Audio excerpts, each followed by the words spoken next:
Wilayah Laut Indonesia Selatan merupakan lokasi strategis yang krusial, yang menjadi rumah bagi beberapa rute pengiriman tersibuk di dunia. Wilayah ini diyakini memiliki cadangan sumber daya alam seperti minyak dan gas yang melimpah. Maka tak heran jika Cina mati-matian mengklaim sebagian besar wilayah sengketa ini dengan terus memperluas agresi di perairan tersebut. Namun tak hanya Cina, kawasan ini telah diperebutkan oleh banyak negara, termasuk Vietnam, Filipina, Malaysia, dan Taiwan.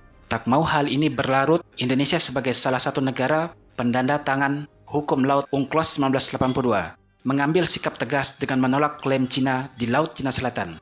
Hal ini tertuang dalam sebuah surat yang ditulis oleh Misi Tetap Indonesia untuk PBB kepada Sekretaris Jenderal PBB Antonio Guterres dan Divisi Urusan Kelautan dan Hukum Laut lembaga itu.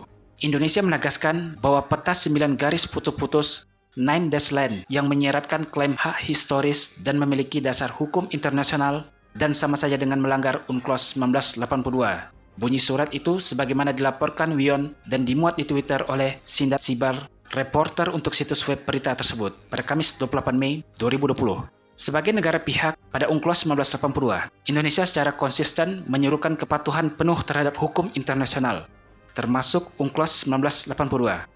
Indonesia dengan ini menyatakan bahwa negara tidak mendukung klaim yang dibuat bertentangan dengan hukum internasional termasuk UNCLOS 1982. Mengenai penolakan Indonesia atas klaim Cina ini, PLT juru bicara Kementerian Luar Negeri, Tengku Faisasyah, membenarkan kabar tersebut saat dihubungi oleh CNBC Indonesia. Indonesia, melalui perwakilan tetap RI di New York, telah menyampaikan nota diplomatik ke Sekjen PBB yang menegaskan kembali posisi Indonesia yang menolak. Berdasarkan hukum internasional, klaim Cina di Laut Cina Selatan berdasarkan Nine Dash Line Historic Right, jelasnya melalui pesan singkat kepada CNBC Indonesia pada Minggu 31 Mei 2020.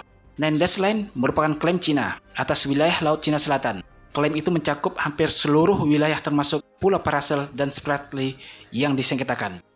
Meski ditentang banyak pihak, tahun ini Cina telah menyetujui pembentukan 2 distrik untuk mengelola Pulau Paracel dan Spratly yang disengketakan di Laut Cina Selatan.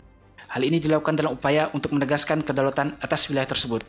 UNCLOS atau Konvensi PBB tentang hukum laut merupakan perjanjian internasional yang diadopsi hampir 40 tahun yang lalu.